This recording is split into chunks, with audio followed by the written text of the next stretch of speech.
Dərsimizə. Deməli, sinif daxili konfliktləri necə həll etmək olar? İnsan faktoru olan yerdə konflikt olması təbiidir.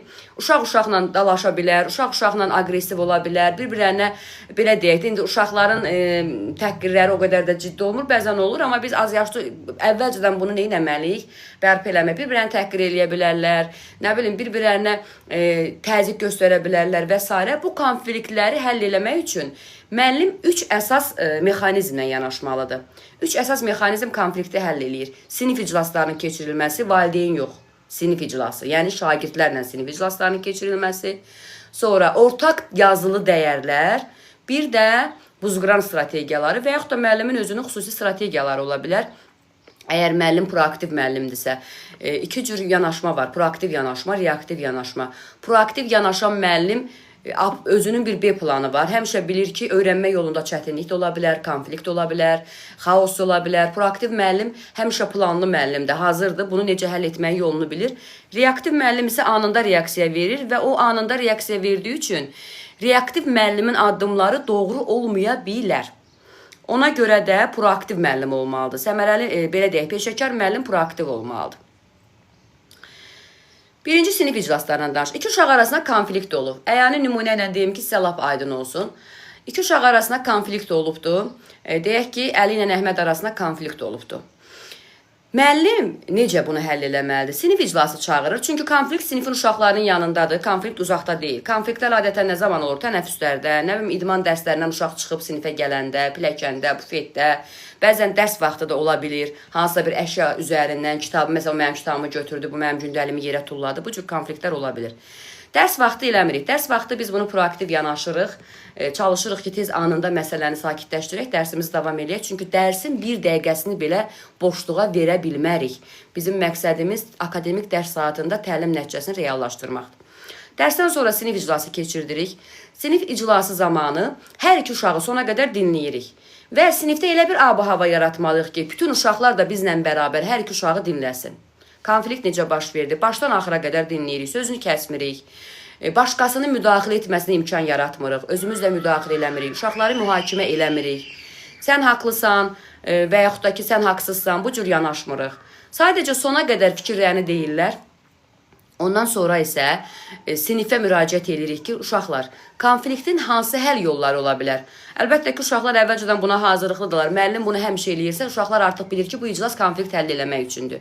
Və konfliktin həll yolları da uşaqlara əvvəlcədən öyrədilir. Yəni, maarifləndirici təbliğatlar aparılır, maarifləndirici sinif iclasları keçirilir.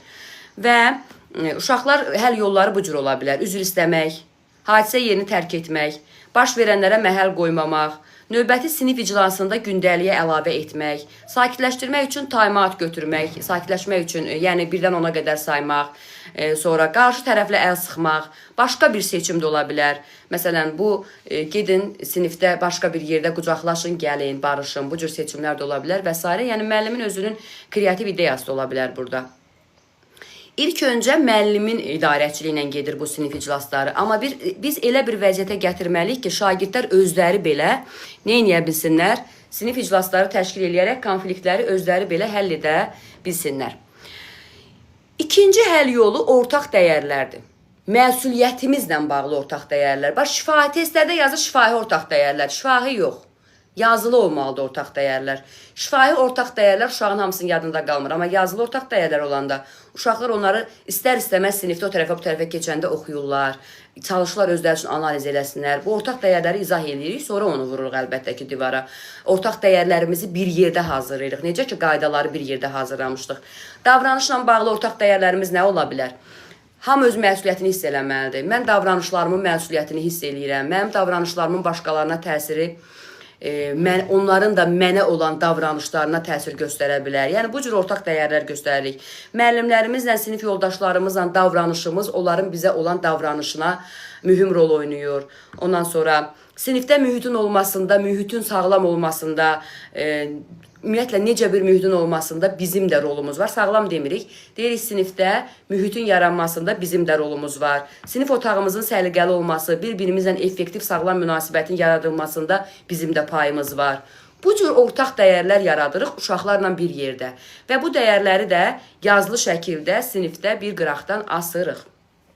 Bir də üçüncü, Üçüncü məsələ, bir də ki, sinif iclaslarında bir məsələ var. Sinif iclaslarında mütləq qarşılıqlı hörmət, fəal dinləmə, dürüstlük və mehribançılıq olmalıdır. Yəni, uşaqlar qərəzli fikirlər bildirməməlidirlər, fəal dinləmə, dürüstlük, mehribançılıq, hər iki tərəfə bərabər yanaşma, ədalətlilik prinsipi, vicdanlılıq prinsipi, bunlar hamısı öz əksini tapmalıdır. Üçüncü həll etmə məsələsi də buzqıran strategiyasıdır. Buzqırana keçməmişdən əvvəl biraz proaktiv, reaktiv müəllimdən danışıb, çünki bu düşür testlərə. Proaktiv müəllim, yəni əvvəlcədən hazırlıqlı müəllim. Reaktiv müəllim anında reaksiya verən, belə yanınızda saxlayın.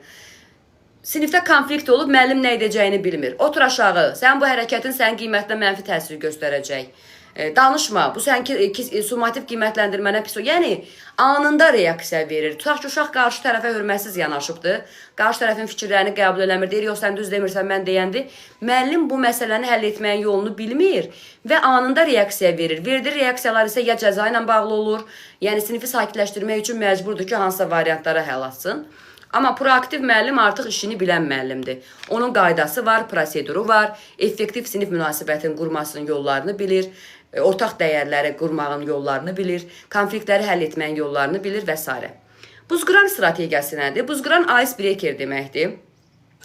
Icebreaker daha doğrusu buzqıran deməkdir. Yəni, İngiliscə icebreaker, Azərbaycanca buzqıran, yəni buzları əridən, soyuq münasibətləri istiləşdirən mənasındadır. Buzqıran strategiyası şagirdlər arasında soyuq münasibətləri isitmək üçün həyata keçirilən bir strategiyadır. Bu strategiyaları bizə kitabda nümunə kimi verib, amma bu strategiyalar çoxdur. Məsələn, bizim dilimizdə düzdür, çox azdır, amma Google-da icebreaker yazanda ingilis dilində həddindən artıq çox buzqıran strategiyaları var. Bizdə bir qədər, belə deyək də, bu kurikulum hələ bizə tam oturmuyubdur, yaddır. Həqiqətən, cəmiyyət olaraq da biz buna hazır deyilik, sosial şəbəkə olaraq da tam hazır deyilik, məlumatlar azdır, heç bizə vəsait verilmir ki, müəllim hansı vəsaitdən istifadə eləsin, o da qalsın ki, bizə orada buzqıran strategiyası versinlər. Amma müəllimin özünün kreativ ideyaları da ola bilər. Məqsəd nədir? Ortaq dəyərlər ortalığa çıxartmaq. Tədqiqatlar sübut eləyir ki, bir-biri ilə ortaq dəyərləri olan insanlar arasında empati daha yaxşı olur. Məsələn, bürclərdən götürək adicə. Eyni bürcü olan insanlarda həmişə empati olur. Yəni, o insandan xoşun gəlməsə də belə, biləndə ki, o sənin bürcündür, istər-istəməz o insana xoşun gəlməyə çalışır. Yəni, bu insan psixologiyasıdır. Bunu nə biz deməmişik, nə bir başqası deməyibdir. Bu, normal, belə deyək də, normal bir vəziyyətdir, insanın psixologiyasıdır. Ona görə də icebreakerlər nə üçündür? Yəni, soyuq münasibətləri istiləşdirmək üçün. Uşaqlar bir-birini daha yaxından tanıyırlar. Uşaqlar bir-birinə daha inamlı olurlar nəticə olaraq. Utancaqlıq aradan qalxır. Özünə qapanmalar, gərginlik, fikrini ifadə eləməkdə çəkinmək, bunlar aradan qalxır. Ünsiyyət asanlaşır, əməkdaşlıq, ünsiyyət kommunikasiya, əməkdaşlıq korporasiya, bunlar belə deyək, asanlaşır. Sonra şagirdlər hamısı dərsdə aktiv olurlar.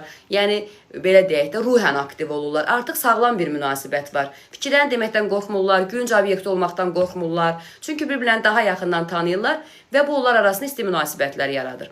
Bir neçəsin növünü deyirəm. Məsələn, aforizm oxuyuruq. Uşaqlara deyirik ki, sakitcə, səsinizi çıxartmadan hərə özü üçün bir aforizm seçsin, oxuduğum aforizmlərdən. Hərə özü üçün birini seçir, ya yadında saxlayır, yadında saxlamaz, yazsa daha yaxşı olar. Sonra isə bir-bir onu neynirlər, göstərirlər və yaxud da hamısı birdən o aforizm əlində belə kağızda qaldırır. Eyni aforizmi seçən uşaqlar arasında empati hissi formalaşır. Sonra, sənin keçmişin, bugünün və gələcəyini ifadə edən bir söz. Dünənin bir söz, bugünün bir söz, gələcəyin bir söz. Yazırsınız və hamı eyni vaxtda təqdim eləyir. Bu da ortaq həmişə olur. Məsələn, uşaqlar həkim olmaq istəyənlər gələcəyinə həkim yaza bilərlər. Nə bilim, gələcəklərini harada görmək istəyirlər. Ortaq dəyərlər ola bilər və bu ortaq dəyərlər uşaqlar arasında da yenə isti münasibətlər yarada bilər. Özünün unikal xüsusiyyətin, yəni heç kimdə olmayan unikal bir xüsusiyyətin. Bu da ola bilər. Sonra uşaqlara hər hansı sosial şəbəkədən post paylaşmasını tapşıra bilərik. Gedin hansısa bir sosial şəbəkə üzərindən bir dənə post paylaşın. Hamı eyni vaxtda paylaşsın. Postun mövzusunu da deyirik. Maarifləndirici mövzu olsun, nəmi sevgi mövzusunda olsun, qayğıkeşlik mövzusunda olsun, humanizm mövzusunda olsun. İndi baxır, belə deyək də, müəllimin seçimindən asılıdır. Sonra isə deyirik ki, paylaşdığınız postlardan hərə bir-birinə Daha hamı bir-birinin yazdığı postu oxusun və dərs vaxtı o postlarla bağlı bəyəndiyiniz fikirlər bildirin. Hansı paylaşımda hansı fikirləri bəyəndiniz? Yəni uşaqlarda pozitiv münasibətlər yaranır. Uşağın birinin paylaşımında başqa bir uşaq bəyəndiyi fikirləri deyir və s. Absurd suallar. Bu da uşaqlarda buzqıran strategiyası ola bilər. Məsələn, ortalama belə deyək də, insanın ortalama ömrü, absurd suallar, yəni xəyalən mövcud olmayan suallardır. İnsanın ortalama ömrü 40 il olsaydı nə baş verərdi? Hamının ideal yaddaşı olsaydı nə baş verərdi? Dünyanı uşaqlar idarə etsəydi nə baş verərdi? Günəş yer üzündə olmasaydı nə baş verərdi? Bu cür suallar verməklə şagirdlər öz emosiyalarını üzə çıxardırlar. Emosiyaları üzə çıxardaraq şagirdlərdə nə yaranır? Müzakirə yaranır. Müzakirələrdə belə deyək də, artıq bir-birlərinə qarşı yenə də eyni fikirlər, eyni ortaq dəyərlər ortalığa çıxır. Uşaqlar bir-birini daha yaxından tanımağa başlayırlar. Bu strategiyaları müxtəlif vaxtlar ala bilər. Dərsdən kənar əlbəttə eləməliyik. Dərsin vaxtına girməməliyik. Dərsin əvvəlində eləmək daha məqsədə uyğundur. Əgər görürsək ki, uşaqlar arasında soyuq münasibətlər var, tez-tez konflikt baş verir, eləməliyik. Axı bu konfliktin həll yolları üçündür. Eləməmişik, eləməliyik və yaxud da eləmişik, tam effektin görməmişik, indi eləyək. Bir də TOR strategiyası var. TOR strategiyası haqqında danışmayacağım, video var onunla bağlı. Atacam, baxarsınız ona, istəmirəm vaxtınızı alım. Müəllim burada da çevik olmalıdır. Tutaq ki, mən bir buzqıran strategiyası fikirləşmişəm, planlamışam, amma gedirəm sinifdə alınmır. Bu, uşaqlar tərəfindən adekvat qarşılanmaya bilər. Yəni ki, uşaqlara maraq yaradıram ki, uşaqlar, bugün bir icebreaker eləyəcək sizlə, münasibətlər arasında istiləşmə yaradacaq və yaxud heç elan eləmirəm. Bir dənə qəşəng oyun əsaslı bir təlim eləyəcəm bugün sizdən. Uşaqlar üçün qoy sürpriz olsun. Elə ola bilər ki, strategiyamız alınmaya bilər. Vaxtı düzgün bölüşdürə bilmərik, nə bilim, sinifdə kifayət qədər yer olmaya bilər. Müəllim çevik strategiyasını dəyişməlidir. Yəni, müəllimin B planı olmalıdır. Bu, hər bir şeydə var. Ümumiyyətlə, çeviklik bacarığı müəllimin hər bir fəaliyyətində olmalıdır. Eyni zamanda, buzqıran strategiyalarını keçirərkən hər şey